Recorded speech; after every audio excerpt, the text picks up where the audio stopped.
Let's talk about TPU printing on the Anycubic Kobra X.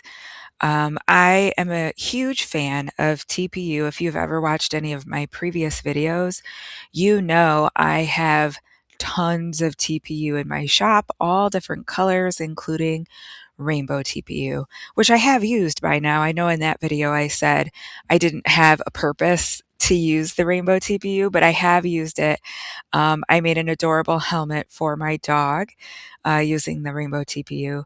So anyway, let's talk about settings. So once you have the machine selected up here that you want to custom create settings for, we can then take a look at filament settings.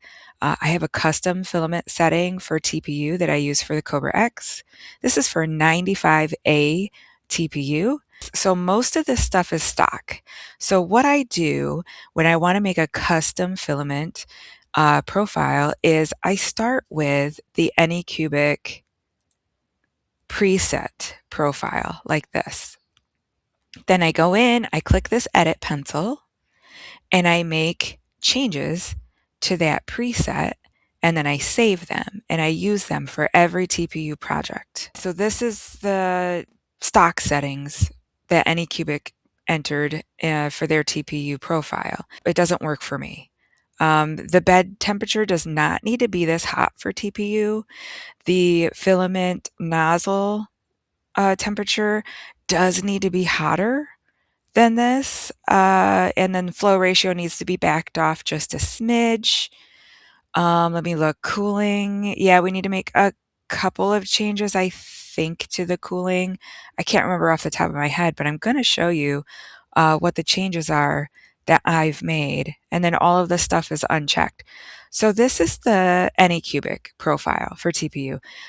Now let me show you mine. This is my profile for TPU. I've slowed down the flow a little bit. If you're having a problem with quality where your print looks like it doesn't have enough plastic or it has too much plastic being extruded in any of the line work, print a flow ratio test file. Calibration. It's up here in your calibration menu. I have a whole video about flow calibration. I'll link it in the description. So you'll want to do a flow calibration and change this number based on what it is that you found in your test. But this is what I use, and I use it on every single print, and it hasn't failed me yet, but that's not to say that it never will. For temperature, like I said, it has to be hotter than 210, so 225 on all layers. And then the bed temperature does not need to be super hot. 45 is plenty. The max volumetric speed, 3.2, that's where it needs to be. For cooling, I can't remember if this looks any different than what I just showed on the screen for Anycubic's profile. It might be, I might have increased this number, but everything else in here I think is pretty much stock. Go ahead and pause the video anytime you need to compare it and adjust your own custom profile.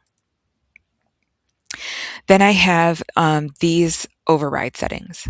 So I use these override settings. It works for me. It does not jam the machine. Everything just prints nice and smooth with these settings. So the filament profile does touch on both things, temperature here, and then speed down here. It puts in a throttle, so basically a limit. All right, let's take a look at speed down here in the process. These are my speeds for TPU.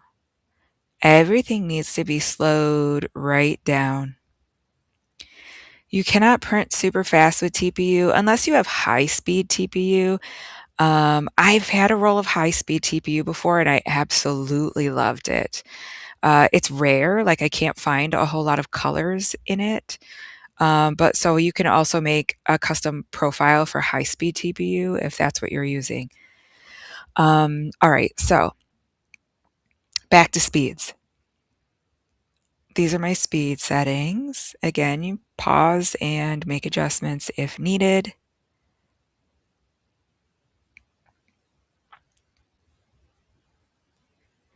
And that's it. So change your filament profile, change your speed profile, and that's how to print TPU successfully on the Anycubic Kobra X. Everything else is going to be based on your model and your needs. So what I do for koozies anyway is I put in 2 walls and then very little infill, 4% infill. You can even go lower if you wanted to get it extra squishy, but I find that this is squishy enough. Then your quality settings are going to be like, where do you want your seams placed? And this one I'm doing contour seams or scarf seams. That's just to hide the seam. When this is done printing, I'll show you exactly what I mean.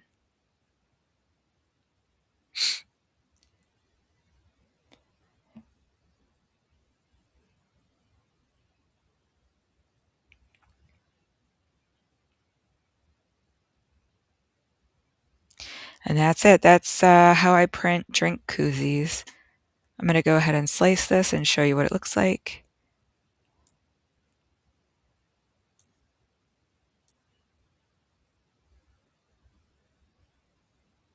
See how there is not a whole, you want to have air in between your solid surfaces because air is an insulator, right? So if you have air in between your inner solid walls and your outer solid walls, you're probably going to hold the coldness of your drink a little bit better than if you were to fill this with infill.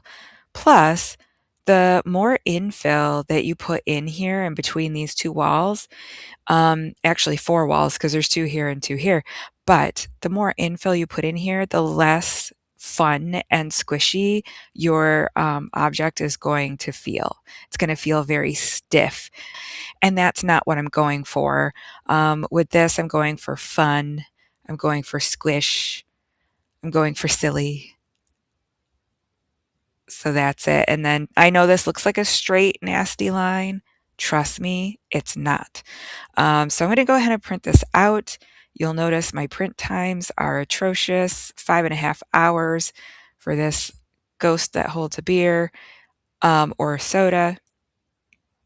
But that's kind of the price you pay with using TPU filament. You have to go slow. The faster you go, the messier this is going to be. The quality won't be there, and you're going to have stringing. The whole inside of this space here is going to be full of spider webs. It's going to be a pain in the butt. Yeah, you can torch them off, sure, but then it's going to leave like goo, like burnt, torched plastic on the inside of this cylinder, and that's not what you want. That's just to me, it's just messy. So go slow, pay the price, enjoy your print.